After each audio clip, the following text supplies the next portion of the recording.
Leemos en Hebreos 11:7 sobre la actitud que tuvo Noé a favor de su familia. Dice, fue por la fe que Noé construyó un arca para salvar a su familia del diluvio, en obediencia a Dios. Vivimos en una sociedad que busca destruir la familia. Y una de las maneras de hacerlo es dando una imagen de la paternidad que da pena. Sin embargo, el Señor habla de los hijos como herencia de Jehová. Algo de mucho valor en nuestras manos. El Señor te ha dado esa riqueza a ti, si tienes hijos, a ti. No ha dado tus hijos a tu vecino, ni al Estado, sino a ti. Porque quiere que seas tú quien críe a ese ser en particular. Padres y madres, Dios quiere que preparéis vuestro hijo para la adultez y con una clara conciencia de que sois instrumentos en las manos de Dios para que vuestro hijo esté andando en la voluntad de Dios. Instrumento en sus manos. Y déjame decirte algo. Este es tu ministerio principal. Principal. El ministerio básico que tienes como cristiano es ser testigo suyo. Y eso empieza en ser testigo suyo en los más cercanos, en la familia. Invierte en ellos. Prepárate y dedícate a ello. Hoy vamos a dedicarnos al tema de la santificación en los hijos, su importancia, el lugar que tiene el Evangelio en ello y las implicaciones que esto tiene. Y el fin de este mensaje no es presentar unas fórmulas o un manual tipo IKEA, sino presentar principios bíblicos que nos sirvan de guía para la obra de este ministerio. Y yendo de lleno al primer punto, la importancia de la santificación en los hijos, es vital poner el fundamento a todo esto, y es el siguiente. La palabra de Dios es suficiente para la enseñanza completa que tu hijo necesita. Leemos en 2 Timoteo 3:16 que dice, y fíjate los matices que encontramos en la Nueva Traducción Viviente, dice, toda la Escritura es inspirada por Dios y es útil para enseñarnos lo que es verdad y para hacernos ver lo que está mal en nuestra vida. Nos corrige cuando estamos equivocados y nos enseña a hacer lo correcto. Dios la usa para preparar y capacitar a su pueblo para que haga toda buena obra. Así que, hermano, huye de cualquier filosofía o pensamiento de que debes recurrir a otras fuentes para la formación fundamental de tu hijo, porque la palabra de Dios no alcanza. En la palabra están todos los principios que tu hijo necesita para tener la correcta visión de la vida y de la realidad, capacitándolo así para toda buena obra. Ahora bien, hay una herramienta que Dios usa para hacer llegar su palabra a los hijos. Y para ello os invito a leer, creo que están poniendo los versículos, de un versículo clásico sobre la crianza en el Antiguo Testamento, que es Deuteronomio 6:4, que dice así: Oye Israel, Jehová nuestro Dios, Jehová uno es. Llamarás a Jehová tu Dios de todo tu corazón y de toda tu alma y con todas tus fuerzas. Y estas palabras que yo te mando hoy estarán sobre tu corazón y las repetirás a tus hijos y hablarás de ellas estando en tu casa y andando por el camino y al acostarte y cuando te levantes.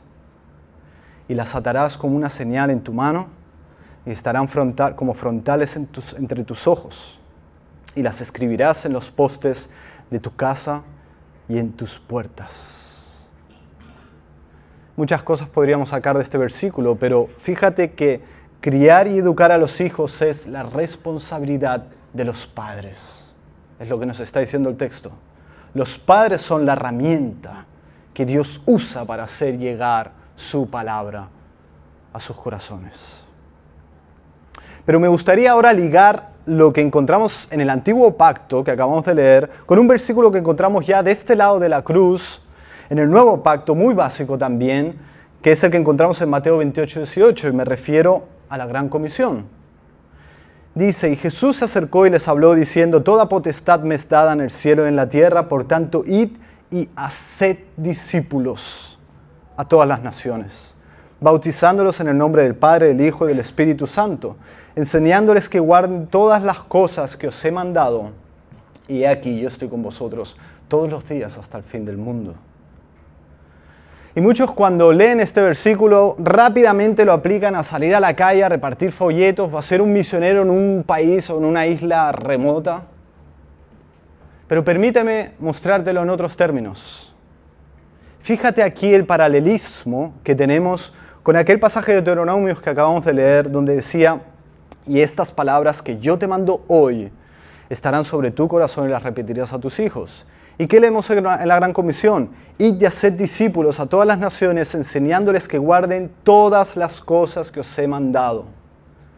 Y estas palabras que yo te mando hoy, todas las cosas que os he mandado. Vemos pues que la Gran Comisión es un eco de ese texto de Deuteronomio. Es un eco, donde se habla de enseñar todo lo que Dios dice. Este pasaje de Mateo nos indica, y esto da igual si eres padre o no, nos indica que nuestra actitud en este mundo no debe ser pasiva. Muchos tienen la idea de que el cristianismo consiste en tener el ticket de entrada al cielo, en resistir la maldad del mundo y en esperar a que Cristo venga casi con los brazos cruzados, sin hacer nada. No, la Gran Comisión nos habla de una actitud activa, que entiende que el Señor se fue para volver y que mientras tanto nosotros debemos ocuparnos en sus negocios. ¿Cuál negocio? Discipular. Discipular. La iglesia se quedó en la tierra no solo para crecer en santidad, sino también para ser luz y sal en la tierra. No se quedó para esconder esa luz bajo la cama, ni para guardar la sal en el salero, y así exhibir cuán hermoso es ese salero, trabajando en pos de decorar ese salero. No, la iglesia se quedó en este mundo oscuro para iluminar y salar. El tono de la Gran Comisión es el tono de un rey que ya reina. No está esperando por reinar, ya reina. Ya reina. Ese rey trajo su reino y ahora nos manda a que lo extendamos en su nombre. Los nacidos de nuevo, es decir, esa nueva civilización que Dios está creando en este mundo ya, con una nueva cultura según los principios de la palabra de Dios, debe expandirse, extenderse, no esconderse. El reino de Dios debe llegar a cada rincón de este mundo y eso empieza por cada rincón de tu casa. El discipulado de los hijos es el discipulado que más puede envidiar en una iglesia local o que cualquier sociedad misionera puede envidiar, porque la crianza es un discipulado continuo, cercano como ninguno otro y con una duración en el tiempo inigualable. Bueno, pero a lo mejor tú dices, no, pero yo no sé si aún mi hijo ha nacido de nuevo, entonces creo que no estoy todavía en el paso de tener que discipular aún. Déjame decirte que es un mandato de Dios que tú discipules a tu hijo, haya nacido de nuevo o no. Cuando Josué determinó servir a Jehová y los suyos, no se detuvo antes a examinar a sus hijos a ver si habían nacido de nuevo y a preguntarle a cada hijo, oye, hijo mío, ¿tú quieres servir al Señor? ¿Quieres alabarle? ¿Quieres aprender de Él? No, sino que resueltamente como cabeza de familia dijo al resto del pueblo, yo y mi casa serviremos a Jehová. El llamado a reconocer al Señor, a darle las gracias y a adorarlo, es un llamado que la Biblia hace no solo a los creyentes, sino a toda la creación. Él debe ser servido y alabado por todos, porque Él es el creador, el dueño de todo. porque Él es digno de ser obedecido, alabado y reconocido por todos.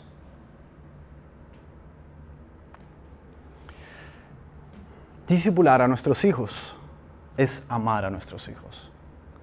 Y debes aprender a amar a tus hijos. ¿Qué?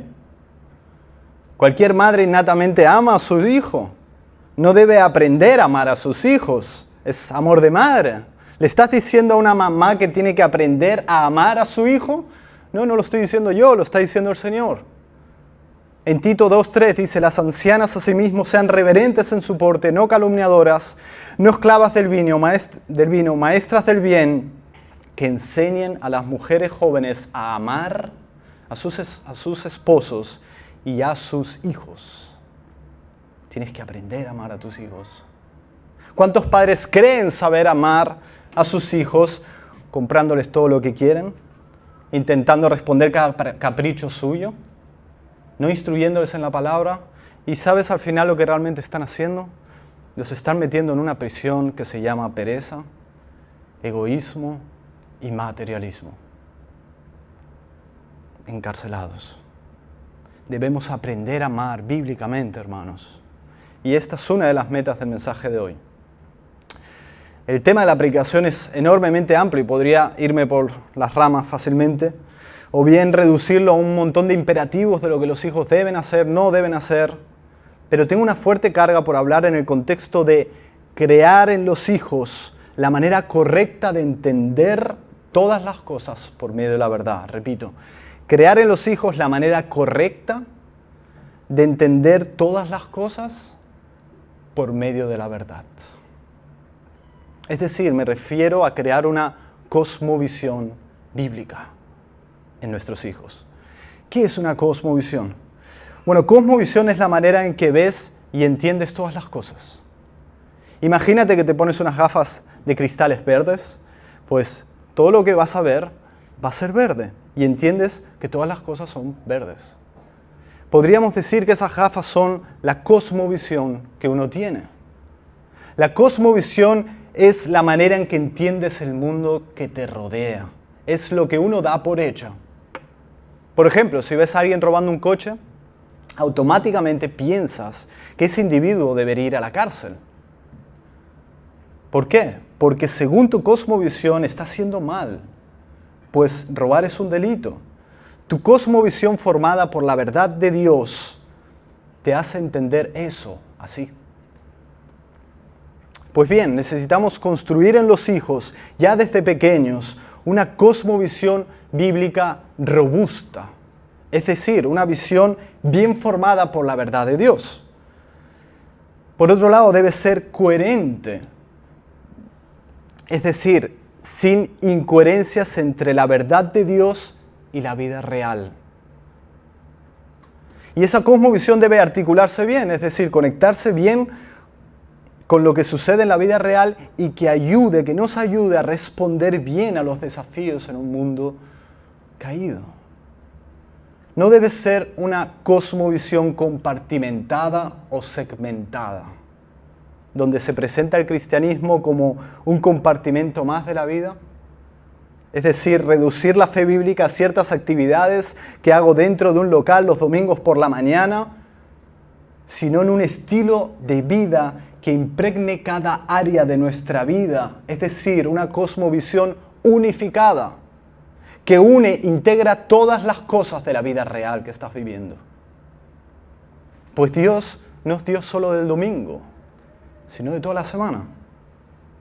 Y Dios no solo de la iglesia local, sino del resto de compartimentos del día a día. Salmos 51:6. Fíjate lo que dice, he aquí tú amas la verdad en lo íntimo y en lo secreto me has hecho comprender sabiduría. La santificación tiene que ver con que habite la verdad en lo íntimo. Y esto significa dos cosas.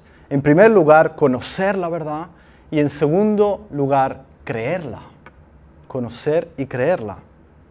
Si esa creencia en la verdad es honesta, va a traer frutos de obediencia, de integridad, de gratitud, de sabiduría. ¿Por qué digo esto? Porque si tu enfoque sobre la santificación es meramente lo externo, es decir, el fruto, vas a encontrarte limpiando el vaso por fuera, mientras está sucio por dentro. Debemos presentar la verdad a nuestros hijos y enseñar su aplicación en todas las cosas para que ésta sea creída por ellos y dé su fruto de manera natural. Fíjate en cuanto a los padres lo que dice Isaías 38:19, dice: el que vive, este te dará alabanza como yo hoy. El Padre hará notoria tu verdad a los hijos. Por tanto, como padres debemos perseguir la verdad, aplicarla en todas partes, y nuestra instrucción en definitiva es impartir esa verdad que libera. Bien, estamos hablando de instruir, de enseñar, pero ¿qué es enseñar? Enseñar es hacer saber algo que se ignora, ¿verdad? En la conciencia del muchacho está depositado ese discernimiento entre lo bueno y lo malo, lo verdadero y lo falso, lo correcto, lo incorrecto, lo justo, lo injusto. Debemos pues informar correctamente esa conciencia con la verdad, para que entienda todas las cosas correctamente, para que distinga las cosas, el bien y el mal, correctamente.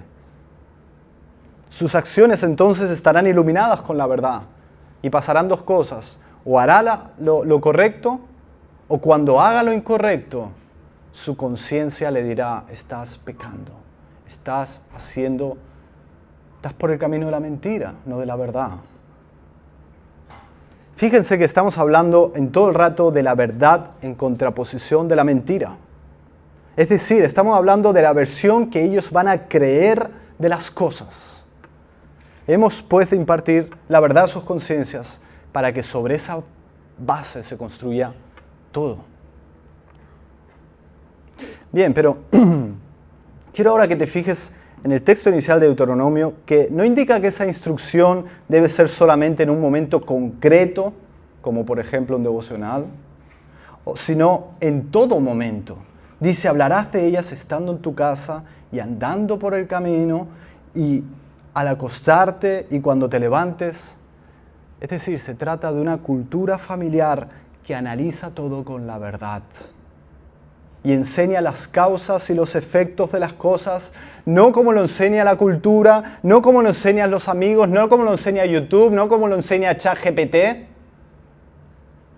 sino como lo revela la verdad de Dios. Discipular es analizar todo lo que estudiamos con ellos, ver todo lo que aprenden desde la verdad, con principios bíblicos, con lentes de lo que es el bien y el mal, la verdad y la mentira. Eso es discipulado. Cuando enseñas la verdad y la aplicas a todo, a las relaciones interpersonales, a las responsabilidades, a la economía, a la música, a la biología, a la historia, al entretenimiento, a la familia, a las amistades, estás discipulando. Estás discipulando. No hay terreno neutro en la educación. Cada enseñanza trae aplicada la cosmovisión del que lo enseña. Cada enseñanza que el niño recibe lleva el color de las lentes de las gafas que tiene puestas el que lo enseña. Por tanto, es nuestro deber día a día graduar bien nuestras gafas con la verdad bíblica y así trabajar en graduarles a ellos bien las gafas, para que entiendan todo claramente con la verdad.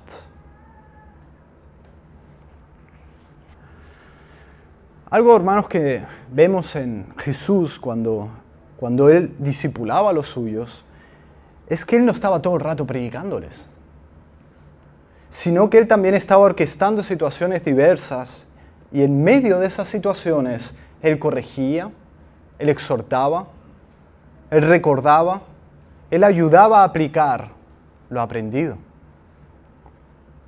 La práctica era tan importante como la teórica. En la práctica se afianzaba la verdad aprendida, se conocía y se entendía las implicaciones de esas verdades. Teórica, práctica, como el carnet de conducir, ¿verdad? Lo mismo en nosotros. El Señor nos da clases teóricas, pero también nos entrena cada día en las clases prácticas. Allí, en medio de cada circunstancia económica, que vives, laboral, familiar, personal, se evidenciará cuánto de lo aprendido estás aplicando. Se purgarán las motivaciones, se clamará por ayuda, se confiará más y más en la verdad. Y esta misma dinámica nosotros debemos aplicarla en la formación integral de nuestros hijos. Estamos discipulando a nuestros hijos, es decir, enseñándoles que guarden todas las cosas que Él nos enseñó, y todo lo que ocurre contribuye a este discipulado. Todo. Cada circunstancia que atraviesan son oportunidades para aplicar la verdad, corrigiendo, afirmando, usándolas para enseñar algo de la persona de Dios, algo del pecado, algo de lo que es ser cristiano, algo de los valores del reino, es decir, perdón, paciencia, humildad, etc. Pero ojo, no solo las circunstancias que le ocurren a nuestros hijos, sino cada cosa que aprenden debe ser hecho tributario al Rey de Reyes. ¿Qué quiero decir con esto? Que todo lo que aprenden debe ser puesto al servicio de este discipulado. Todo. La química, la física, informan sobre el reinado, el poder y la creatividad de Dios. La economía trata de la mayordomía de lo que Dios nos da. La historia revela cómo se va desarrollando el plan de Dios para las naciones. El lenguaje habla de cómo Dios es un Dios que se comunica y que nos dio el lenguaje para comunicarnos entre nosotros y sobre todo para comunicarnos con Él. Aún las matemáticas. Ellos deben conocer el origen y el propósito de las matemáticas. ¿Cuál es el origen de las matemáticas? Tiene su origen en Dios. Dios, cuando hizo la creación, la fijó y la ordenó con leyes matemáticas. Dios se cuenta a sí mismo 3 personas en uno. Es decir, usa los números para manifestar su naturaleza trina. Y nosotros, ¿por qué podemos contar, ordenar, clasificar, restar, dividir, pensar matemáticamente? Porque fuimos hechos a su imagen. Ok, ese es el origen, un poco de las matemáticas, pero ¿cuál es el propósito de las matemáticas? Por un lado es una herramienta que nos ayudará a múltiples tareas en esta vida, pero ¿cuál es el propósito más básico de las matemáticas?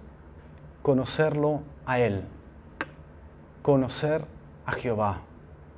Dice la palabra que todo lo creado fue creado por Él, ahí está el origen, por Él, pero también para Él. Ahí está el propósito, para Él. Y la carta de Romanos enseña que por medio de lo creado conocemos el poder y la divinidad de Dios. Pero a ver, un momento. Las matemáticas se trata de números. ¿Qué conocemos de Dios a través de números? Bueno, así como los números son infinitos, Dios es infinito. Así como el contar tiene un orden y las operaciones tienen un orden para resolverse, Dios es un Dios de orden. Así como las matemáticas son iguales en cualquier parte del mundo, da igual si estás en Japón, en Colombia, en Costa Rica, no cambian. Así Dios es el mismo en cualquier parte del mundo, Él no cambia, es inmutable. Solo por poner algún ejemplo, y hablando solamente de las matemáticas. Pero si una ciencia que usa números nos habla de cómo es Dios, ¿cuánto más una ciencia que use palabras?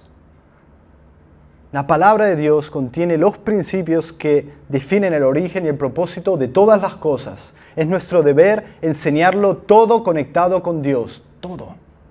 Porque este es el mundo de Dios. Dios no es dueño solo de una parte del mundo, sino de todo el mundo. Y de todo lo que ha revelado a los hombres, el lenguaje, las matemáticas, la biología, etc. Y si no lo hacemos así, les estamos enseñando a nuestros hijos que la fe tiene un compartimento en la vida, pero que el resto de las cosas no tienen nada que ver con Él, porque no están bajo los dominios del Rey. No, Él es Rey y a Él le pertenece todo. Todo. Bueno, y quizá piensas, bueno, pero a ver, Gabriel, todo esto que estás diciendo, ¿qué tiene que ver con la santificación? Bueno, créeme que tiene mucho que ver. Mucho que ver. Estamos enseñando a nuestros hijos a razonar todas las cosas con la verdad de Dios. De este modo, cuando entiendan los principios bíblicos y sepan cómo se conectan con la vida real, podrán aprender a someterse en todo lo que hagan. Pues de eso se trata la santificación, de someterse voluntariamente a la autoridad de Dios, vivir gobernado por su verdad, por su verdad. Bien, estamos viendo que las enseñanzas de la perspectiva que le damos a lo que enseñamos van creando la cosmovisión en nuestros hijos. Por tanto, ojo con tus enseñanzas, porque ellas contribuirán en la formación de esa cosmovisión, sea para bien o sea para mal. Si enseñas algo de la vida con un fundamento errado, estarás contaminando la cosmovisión de tu hijo. Y no me refiero solo a pasar por el filtro de la verdad de Dios las cosas que acabo de decir, sino también de pasar por el filtro de la palabra de Dios todo lo que entendemos que es el cristianismo. La naturaleza de la iglesia de Dios, la misión de la iglesia de Dios, todo lo que entendemos de lo que es y se trata la comunión, todo lo que es la adoración, el servicio, la autoridad, etc. ¿Qué enseña la palabra de todo esto? Debes tener una actitud protestante, reformada en tus enseñanzas. ¿A qué me refiero con esto? Bueno, podríamos decir que uno de los ingredientes principales que tuvieron los primeros reformadores protestantes y luego los puritanos, que hizo tan bien al cristianismo, fue que tenían una actitud de pasar todo por la Biblia, por el filtro de la palabra de Dios. Lutero nunca dijo, bueno, sí, pero esto es lo que nos enseñaron y esto es lo que se ha hecho así toda la vida. No, él sometía toda tradición, todo entendimiento, toda práctica y toda cosmovisión al filtro, al examen de la palabra de Dios. Sin eso no hubiera habido reforma jamás. Es decir, no hubiera habido sanidad para la iglesia. No se trata de gritar a los cuatro vientos, sola escritura, sino de analizar y de reanalizar las cosas con la escritura. Lo que oyes en un sermón, lo que lees de tu autor favorito, lo que crees que es la interpretación correcta, porque siempre se entendió así. Se trata de ser como los de Berea, que teniendo delante al mismísimo apóstol Pablo, decían, no, aquí lo que manda es la palabra. Vamos a ver si lo que estás diciendo concuerda con la palabra. Esta actitud te mantendrá al margen de tradiciones de hombres, y lo digo y lo tengo que decir, porque las tradiciones de hombres no están solo en la Iglesia Católica. No, la Reforma no nos limpió de tradiciones de hombres. Tú eres humano igual que esos católicos. Tú y yo y la Iglesia podemos caer también en tradiciones de hombres. Nos tenemos que limpiar de tradiciones de hombres. Nos tenemos que cubrir de las tradiciones de hombres. ¿Cómo lo hacemos? Yendo a la palabra. Ese es el arma que nos dio el Señor, la palabra de Dios, para que no seamos unos cristianos encapsulados, limitados o privados de toda la riqueza de la palabra de Dios. Da igual el hombre de quien venga la enseñanza o el ministerio, no debe existir, por así decirlo, una interpretación autoritativa, porque la única autoridad final en toda enseñanza la tiene la palabra de Dios, ningún hombre. ¿Por qué? Porque la mejor fuente de interpretación de las Escrituras, ¿sabes cuál es? Las Escrituras mismas. Recuerda siempre ese principio fundamental. La Escritura interpreta a la Escritura. La Escritura interpreta a la Escritura, por lo tanto es la autoridad suprema. Ahora bien, así como el tema que tratamos es amplio, también lo es el perfil de hijos que esto se aplica. No es lo mismo un infante que un niño o que un joven. Pero quisiera ahora hablar algo sobre aquellos que la sociedad llama adolescentes. Hay en la sociedad y lamentablemente dentro de la iglesia mucho esa idea de que la adolescencia es un peligro tremendo que enfrentarán los padres. Como si nuestros hijos estuvieran condenados a convertirse en unos seres fuera de sí, irracionales, de momento, de golpe así. Pero no, no es una lotería cómo vayan a salir tus hijos. Déjame decirte algo que estoy convencido de ello. No quiero hablarlo en términos absolutos, pero la adolescencia tiene mucho que ver con lo que los padres han sembrado.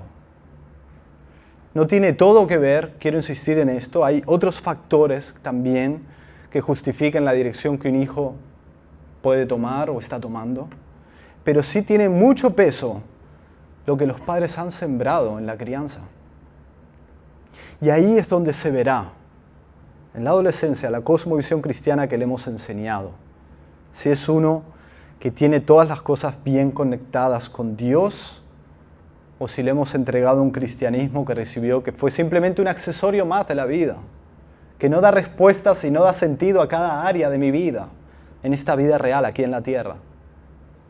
En la adolescencia veremos si hemos intencionalmente implantado la verdad en la mente de nuestros hijos, o si hemos sido unos padres pasivos, que nos dedicamos solamente a mantenerlos para su supervivencia física, pero no estábamos para más, porque estábamos ocupados en otras cosas. Porque créeme, que un hijo para que salga mal no necesita un padre alcohólico, una madre maruja, sino unos padres ausentes. Padres ausentes. No hay más misterio. Padres que no anden con los hijos en esa formación es suficiente pólvora para que el día de mañana huele todo. Ya sea que tienes hijos o que van de camino a la adolescencia, o si ya los tienes adolescentes, estén bien encaminados o no, recuerda esto, el hogar es el seminario donde plantar la verdad que libera, que mantiene libres, y aún estás a tiempo, Si fallaste, arrepiéntete y ponte en las manos del Señor otra vez, manos a la obra, en su nombre, porque Él honra a los que le honran y no serán vanos tus esfuerzos. Y en este tramo de la enseñanza, hermanos, donde entramos a nuestro segundo punto, que es sobre la importancia de llevar a los hijos al Evangelio. Y para ello es importante recordar nuestro papel como cristianos ante nuestros hijos, que es lo que dice 2 Corintios 5:20, nos dice que somos embajadores de Cristo. Somos instrumentos enviados por Dios para representar a Cristo en nuestro hogar. Hablar el mensaje del reino de Dios y vivir los valores del reino de Dios, la ciudadanía a la cual pertenecemos. Por tanto, la crianza cristiana se trata en gran parte de transmitir un mensaje, el cual lo encontramos resumido, por ejemplo, en Juan 17:3. Dice, y esta es la vida eterna, que te conozcan a ti, el único Dios verdadero, y a Jesucristo, a quien has enviado. Con el discipulado transmitimos la verdad del conocimiento de Dios, conocerlo por medio de explicar todo lo creado, por medio de conocer la palabra, por medio de razonar bíblicamente, etc. Pero nuestra oración y predicación es que haya un conocimiento íntimo, salvífico de Dios, que solo es posible por medio del Evangelio. Eso no quiere decir que debemos impartirles conocimiento de la verdad, que no debemos desde pequeños hablarles, pero sí que alienta a apuntar a un conocimiento íntimo en ellos. En otras palabras, no se trata de transmitir información, sino de conocer a una persona. El propósito, pues, de la educación es que lo conozcan a Él. Y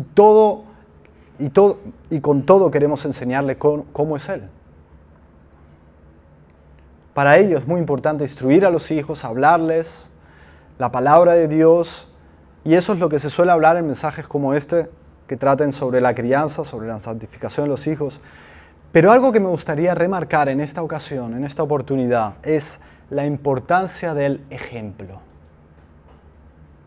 Da igual lo mucho que le hables, si el ejemplo no concuerda, eso va a crear un cortocircuito en la mente de tus hijos, que les puede llevar a la hipocresía o directamente rechazar al Señor abiertamente. Por eso en el hogar debe reinar el Evangelio. Ellos deben ver el fruto del Evangelio en nuestras vidas y en la cultura familiar. Si les hacemos mal, tenemos que ir y pedirles perdón. Olvídate de esa imagen de ese padre de antaño que se quería mostrar perfecto, que nunca fallaba, firme como una roca, que no pedía perdón, no reconocía sus faltas, su necesidad de un Salvador. Si el padre le habla mal a la madre en presencia de los hijos, no debemos pensar que ellos mismos por sí mismos, sobre todo si son pequeños, van a entender que estás haciendo mal. Más bien tenemos que ir y decirles, mira, hijo, esto que le acabo de decir a mamá, o como se lo he dicho, está mal. He pecado, hijo. Y pedirle perdón a la mamá en presencia de ellos. Ellos no necesitan padres perfectos, sino padres evangélicos, que lloran por sus pecados, que piden perdón, que toman pasos prácticos para cambiar. Si como embajadores no imitamos el carácter de Jesús, eso indirectamente les estará dando una imagen de Dios distorsionada, que no es real, que no es conforme al Dios real. Y si no nos ven hacer las cosas confiando en la palabra de Dios, si no ven esa confianza de Dios en nuestra vida, en las decisiones que tomamos, les tentará pensar lo más lógico, que Dios no es confiable, que Dios no es tan así como dicen. Los niños son agudos observadores de las inconsistencias. Por tanto, el arrepentimiento es una de las bases para poder asumir esta gran tarea.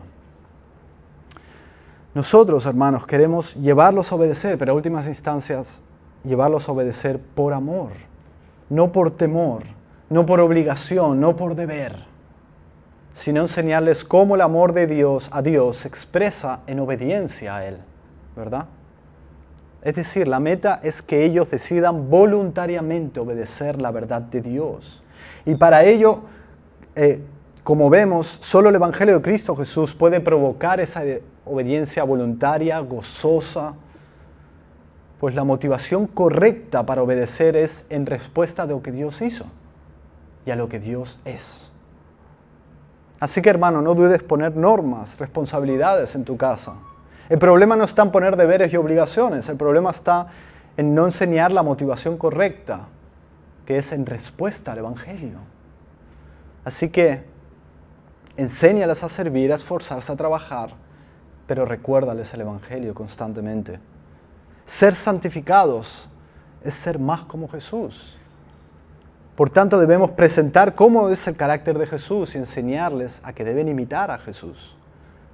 Porque así cuando vean que no alcanzan el estándar y no tienen la motivación correcta, irán a Cristo, el autor y consumador de la fe. Descansarán en Él y desde esa base tendrán las motivaciones correctas y serán capacitados para andar en fe. Nosotros, hermanos, no pretendemos estar el resto de nuestras vidas diciéndole a nuestros hijos lo que tienen que hacer y lo que no tienen que hacer. Como algunos cristianos adultos que tienen una necesidad constante de depender de otros, de que le digan lo que tiene que hacer, lo que no tiene que hacer, lo que puede hacer, lo que no puede hacer. Eso es una muestra de inmadurez cristiana. No, nosotros queremos promover en nuestros hijos que decidan ellos, por ellos mismos, obedecer la verdad, habiendo aprendido a discernir el bien y el mal, y que sean responsables ante Dios de sus decisiones, ¿verdad? Es decir, que aprendan a someterse al gobierno interno de Jesús el Señor. En cuanto a la santidad, siempre que la palabra habla de santidad, apunta al carácter, como hemos dicho. Carácter viene del griego charakter, que significa imagen. Se trata de una marca, una distinción. Y referenciándose a los hijos, hablamos de esas cualidades impresas de Dios en ellos. Pero sabemos que esa imagen está rota por el pecado. Nuestro rol consiste en ser instrumentos de Dios para la restauración de esa imagen rota, por medio del conocimiento de la verdad. Pero como decía Jesús, para poder sacar la paja del ojo del otro, debemos nosotros primero quitarnos la viga del nuestro. Para esa restauración de la imagen de Dios en ellos, Dios requiere que nosotros forjemos en nosotros el carácter cristiano. Es decir, la imagen de Cristo que se expresa en toda nuestra vida. Su paciencia, su sabiduría, su compasión, su firmeza, etc. Nuestra oración y aquello por lo que trabajamos es que ellos sean hijos verdaderamente espirituales. Y en este punto me veo obligado a decir algunas cosas de lo que es espiritualidad bíblica. Para forjar una espiritualidad bíblica en nuestros hijos necesitamos nosotros entender lo que es, según la Biblia, la espiritualidad bíblica. Es necesario hablar de esto porque un cristiano puede tener una visión de lo que es la espiritualidad que no es conforme a la Biblia. O sea, que sea una idea de espiritualidad conforme a otras influencias o tradiciones o costumbres o modas. Es necesario renovar nuestro entendimiento de lo que entendemos por espiritualidad. Muchos problemas en el cristianismo de hoy es debido a tomar conceptos según el entendimiento del mundo y no según un nuevo entendimiento que solo se encuentra en la palabra. Y eso pasa con muchos temas, como por ejemplo con la autoridad. Cuando uno es convertido en hijo de Dios, debe renovarse el entendimiento que tiene sobre autoridad. Porque sin duda tiene un entendimiento de autoridad. Trae una idea de lo que es la autoridad, que ha aprendido en el mundo, en las películas, en su casa, en la escuela, en el trabajo.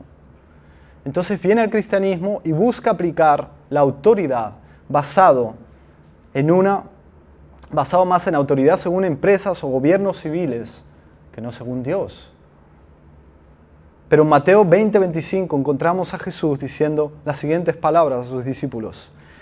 Entonces Jesús, llamándolos, dijo: ¿sabéis que los gobernantes de las naciones se enseñorean de ellas? Y los que son grandes ejercen sobre ellas potestad. Mas entre vosotros no será así, sino que el que quiera hacerse grande entre vosotros será vuestro servidor, y el que quiera ser el primero entre vosotros será vuestro siervo. Como el Hijo del Hombre no vino para ser servido, sino para servir y para dar su vida en rescate por muchos. Aquí el Señor claramente les enseña que la autoridad del reino de Dios no se trata de ponerse por encima para enseñorearse de los demás y ser servido, sino de servir. Servicio por amor en pos del bien ajeno. Pero es un ejemplo, simplemente, para que veamos la necesidad que tenemos de renovarnos la mente con la palabra de Dios en muchos temas, pero en cuanto al que estamos, espiritualidad según Dios. Si bien la palabra griega que se traduce como espiritual sale a veces, varias veces en la Biblia, cuando se usa como adjetivo de una persona, es decir, para definir cómo es una persona de espiritual, se usa solo 4 veces en la Biblia. Y en las 4 ocasiones apunta lo mismo, como indica una de esas ocasiones, que es 1 Corintios 2:15, dice: en cambio el espiritual juzga todas las cosas. Juzga todas las cosas. Es decir, alguien espiritual bíblicamente es aquel que emite juicios de todas las cosas. Alguien que sabe distinguir las cosas como buenas o malas, correctas o incorrectas, verdaderas o falsas. Poniéndolo en palabras más cercanas a nuestra experiencia, ser espiritual no es necesariamente estar todo el día cantando alabanzas, no es hablar con un tono de voz concreto, como tal hermano. No debes hablar ni ser como otro hermano, sino que debes ser como Cristo. Y tu Creador te hizo a ti con una personalidad diferente a la de tu hermano. Dios hizo individuos individuales. La personalidad debe ser santificada, eso sí, pero ojo, no eliminada. Y no eres llamado a ser y hablar como otro. Las sectas hacen eso. Quieren clones, que todos hablen igual, que todos visten igual, que todos tengan los mismos gustos. No, eres llamado a ser santo, espiritual. Que todos a discernir, a diferenciar el bien y el mal. Aprender a usar la palabra de verdad para medir lo que es bueno y para aclarar lo que es malo en todo lo que encontramos a nuestro paso en esta vida. Por eso vuelvo y repito lo importante que es una cosmovisión bíblica correcta, porque eso es lo que inevitablemente traspasaremos a nuestros hijos. Tú fíjate, cuando Jesús habla de conoceréis la verdad y la verdad os hará libres, les está diciendo a gente que ya había creído en Él. Pero Él hace una diferencia entre los que creen en Él y sus discípulos. Sus discípulos serán aquellos que permanecen en su verdad. Es decir, que conocen y prosiguen en conocer y en aplicar su verdad y por ese medio ser más y más libres. Ese es el tipo de discípulos que queremos formar nuestros hijos. No solamente que crean y que tengan el ticket de entrada al cielo, sino que maduren íntegramente en la aplicación de la verdad en todas las áreas de la vida. ¿Cuántos padres se conforman solo con que su hijo se bautizó y hizo una profesión de fe y apenas les importa darles una visión de todas las cosas, un entendimiento correcto de cómo es este mundo, de cómo se entiende? Por eso mismo hoy en día hay un cristianismo que impacta poco en el mundo. No solo porque entre nosotros hay muchos que dicen ser de Él y no lo son, sino también porque muchos que dicen ser de Él y lo son, no se toman en serio replantearse y renovarse en cuanto a lo que la Biblia dice sobre la crianza, sobre el trabajo, sobre el gobierno civil, sobre la cultura, sobre la política, sobre la economía, sobre el arte, es decir, sobre el mundo real. Y así son creyentes que viven y entienden muchas cosas como su vecino incrédulo.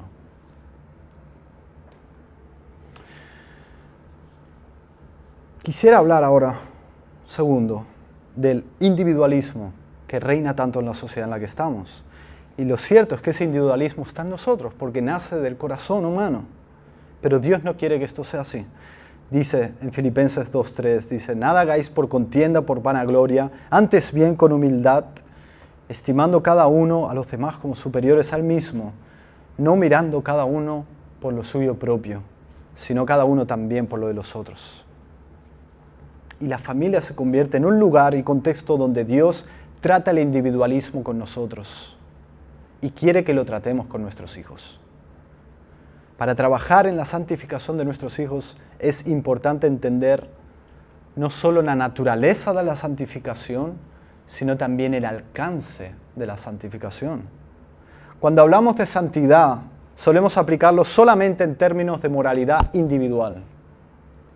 Pero debemos pensar que Dios nos pide reconocerlo a Él en todos nuestros caminos, no solo en algunos. Y la santidad a la que somos llamados es universal, es decir, en todas las cosas. ¿Qué quiero decir con esto a la práctica? Significa que la manera de yo vivir todas las áreas de la vida debe ser santa. Un ejemplo para entender esto es lo que encontramos en Colosenses. Os invito a ir ahí en vuestras Biblias. Colosenses capítulo 3, versículo 22. Y este versículo creo que no está aquí.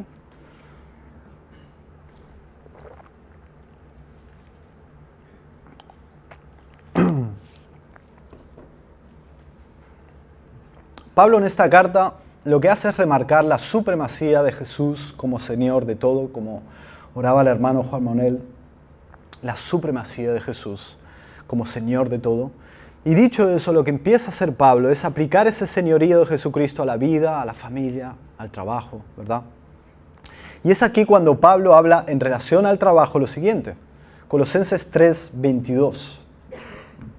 Dice, siervos, obedeced en todo a vuestros amos terrenales, no sirviendo al ojo, como los que quieren agradar a los hombres, sino con corazón sincero, temiendo a Dios. Y todo lo que hagáis, hacedlo de corazón, como para el Señor y no para los hombres, sabiendo que del Señor recibiréis la recompensa de la herencia, porque a Cristo el Señor servís. Porque a Cristo el Señor servís. En tu vida vocacional, a Cristo el Señor sirves. Lo que haces como para Él es servicio a Él. Hermano, hermana, por si no lo sabías, tienes un ministerio de servicio a tiempo completo en todo lo que haces. Por tanto, en el trabajar como abogado no debo trabajar como trabaja el mundo, con una visión pagana, sino de una manera santa, marcada por principios que encontramos en la palabra de Dios. Y déjame decirte algo serio, hermano. Cuídate de no limitar la santidad. Debes de buscar la santidad en todas las cosas. Es decir, cuídate de que tu de que la santidad universal que Dios demanda de ti no se convierta en una santidad local, limitada a un lugar o a unas actividades. En palabras más comprensibles, abandona la idea de que solo sirves a Dios en las actividades relacionadas con la iglesia local, o solo cuando haces tu devocional, o solo cuando te apartas para hacer algunas cosas espirituales. No. Santificar apunta a alguien que es apartado para un uso exclusivo del Señor. Pero no lo malentiendas. No es que nosotros apartamos algunas cosas para el Señor, sino que nuestra vida entera sea apartada para el Señor en todo lo que hacemos.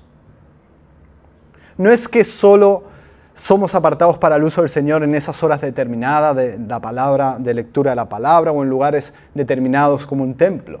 No, ya sea en tu trabajo, o cuando cuelgas un cuadro, o cuando lavas ropa, o cuando estás conduciendo, o cuando estás cocinando, cuando estás estudiando, cuando estás haciendo lo que sea, lo hacemos como siendo nosotros mismos instrumentos apartados para el Señor. Es decir, hacerlo todo en servicio a Él. De eso se trata, de crecer en santificación día a día, hora a hora, minuto a minuto. Y a eso apuntaba el Señor en su respuesta a la mujer del pozo, a la samaritana, cuando ella le preguntó en qué lugar físico debía adorarse al Señor. Él responde: no, ni en Jerusalén, ni en Samaria, sino en espíritu y en verdad. La verdadera adoración y servicio a Dios en el nuevo pacto no tiene un lugar concreto, sino que es caminar en la verdad cada día, a cada momento. Y el culto deja de estar limitado a un lugar físico y se extiende a toda la experiencia humana del cristiano. En todo momento, en todo lugar, en espíritu, en verdad. Y eso es lo que encontramos en la espiritualidad de la mujer virtuosa, de Proverbios 31. A veces perdemos el detalle, pero ella estaba todo el rato haciendo actividades, haciendo negocios, preparando comidas, tejiendo ropa, haciendo oficio, y hasta las tantas dice que estaba. Nada de eso era secular. Todo eso era un servicio a Dios, era un ministerio, porque lo estaba haciendo como para Él. Servidora y adoradora a tiempo completo. Y esto somos llamados a hacer con nuestros hijos, consagrarlos a Dios como Ana a Samuel. Si trabajar, ordenar, hablar, jugar, estudiar puede ser hecho como un acto hecho como para el Señor, entonces nosotros debemos enseñarle cómo se hace. ¿Cómo haces esto para el Señor? Hijo, hija, ¿cómo haces esto para el Señor? Te voy a enseñar. Teniendo en cuenta pues el peligro del individualismo, la cosmovisión que les enseñemos no debe ser aplicada a su vida personal solamente, sino que debe estar en línea al propósito de Dios con las naciones por medio de su iglesia. Pregúntate, ¿para qué está aquí en el mundo aún la iglesia? En Mateo 6:33 el Señor nos manda a buscar primeramente el reino de Dios y su justicia. No tiene que ver todo contigo, hermano. No, el cristianismo no se trata de ti. Busca primeramente el reino de Dios. No te busques a ti, no, busca el reino de Dios. Extiéndelo. Cristo trajo ese reino, nos manda que extendamos ese reino por medio de lo que hacemos. Ten ese propósito de Dios en mente. Trabaja en esa santificación, en ese apartar a tu hijo para los propósitos de Dios. Entendiendo que aún su preparación académica es una especie de santificación, porque lo estás preparando para ese punto donde él en el futuro, en su trabajo, va a tener su ministerio. Ese va a ser su ministerio, si Dios lo llama a eso. A ser mecánico, a ser panadera, a ser lo que sea. Ese va a ser su área de influencia y tú lo tienes que preparar para eso, para que sea un misionero ahí y extienda el reino de Dios. No somos santificados para una vida ritualista, deben ser apartados para el avance del reino. Tiene que ver con avance, con conquista. Ahí está el antídoto al individualismo. Tú no eres el centro. Tú eres llamado para colaborar con Dios en ese plan que tiene de reconciliar no solo los pecadores, sino todas las cosas para Él, el trabajo, la crianza, la familia, todo lo que el pecado dañó, el trabajo, las artes, el periodismo, la sanidad, la educación, la política, arreglarlo. Se trata de ser luz y sal en el puesto que el Señor dé a tus hijos. Mira al mundo y entenderás la poca relevancia que tiene el cristianismo por culpa del individualismo. No tengas la actitud de ojos que no ven, corazón que no siente. Mira al mundo. Mira al mundo. Y mira lo mucho que le falta al cristianismo para ser sal que sale, que esté presente y que sale, y que sea una luz que esté en lo alto y que ilumine. Pero hermanos, tenemos la oportunidad de formar hijos con una visión como la de ese buen samaritano que al ver al necesitado lo amó. Podemos formar en nuestros hijos y debemos, en los que el trabajo, el deporte, la música y todo está conectado con su adoración a Dios y con su servicio a Dios y su servicio a los demás. Podemos y debemos formar hijos con un entendimiento de que el reino ya se inauguró y tienen un puesto estratégico donde extender ese reino, siendo más y más como Jesús, aplicando la verdad a todo y llevando esa verdad que libera. Y el tiempo se nos ha ido y como una especie de apéndice, me gustaría dar solo 3 pinceladas a la importancia de un elemento importante en la crianza, que es la disciplina en los hijos. Y el pasaje que nos sirve como fundamento es Efesios 6:4, que dice: lo conocéis, vosotros padres, no provoquéis a ira a vuestros hijos, sino criadlos en disciplina y amonestación del Señor. En disciplina. Esta palabra disciplina, que es paideia, no solo se traduce con esa connotación de disciplina física, sino muchas veces se traduce como instruir, enseñar. Por lo tanto, es una herramienta, la disciplina, a este discipulado del que estamos hablando. No puedes disciplinar físicamente si previamente no has instruido, no has enseñado lo que se espera de él. Sería injusto. La disciplina física es un acto de amor, porque es formar, es educar, es enseñar, es hacer volver a la verdad y a la cordura. Ellos deben entender el hecho de que escoger el camino de desobediencia trae siempre dolor, pero en cambio la obediencia es para su bien, es para su seguridad, es para su provecho y para el de otros. La mejor guía, porque a veces no sabemos bien cómo actuar ante nuestros hijos, la mejor guía para saber cómo conducirnos es ver a nuestro Padre Celestial e imitarlo.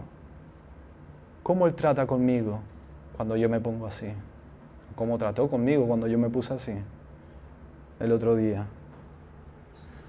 El punto es detectar la mentira, porque lo primero que hace el Señor muchas veces, la mayoría de veces cuando desobedecemos, no es venir y disciplinarnos. Él lo que viene es recordarnos su palabra.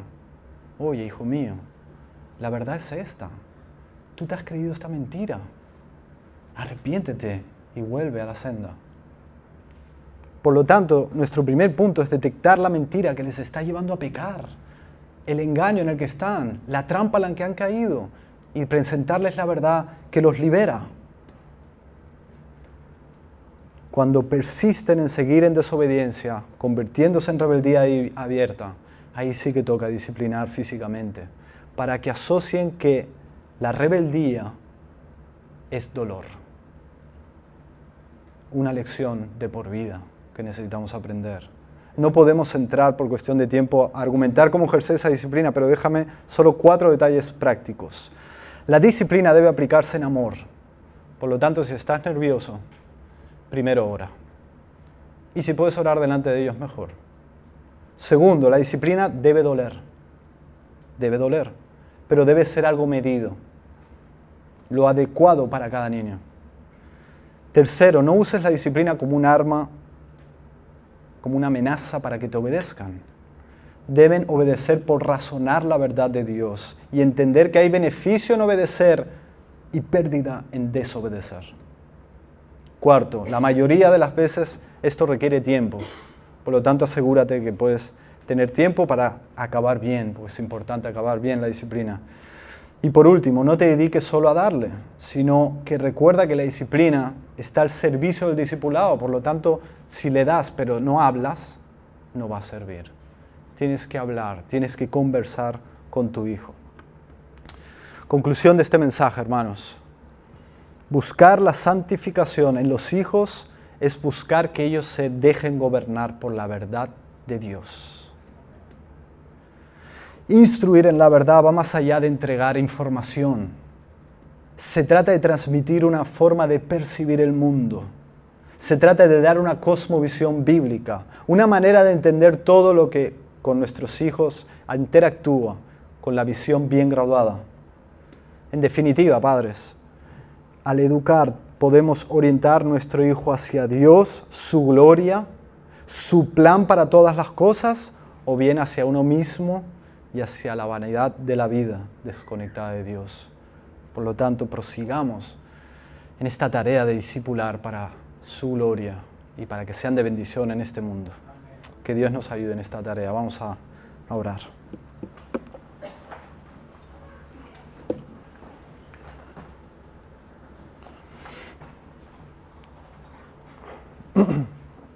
Oh Padre Santo, Señor, tú eres quien nos ha convocado, Señor, quien nos ha traído por tu providencia para que escuchemos, Señor, no solo mis hermanos, yo también. Necesitamos todos, Señor, aplicar esta verdad. Ayúdanos, Padre. Danos fuerza por tu Espíritu, Señor. Y que tengamos esa visión, Señor, de tus propósitos también para con este mundo, Señor, necesitado. Padre, ayúdanos a crecer para tu gloria y para el bien de los demás. Que nuestros hijos, Señor, primeramente que te conozcan, oh Padre, que te conozcan, que sean salvos, transformados en sus corazones por tu gracia, oh Señor. Pero también te pedimos que los podamos formar desde ya para que sean unos creyentes maduros, bien equipados, Señor, para la tarea que tienes y tu propósito para con ellos, Señor. Te lo pedimos en el nombre de Jesús. Amén.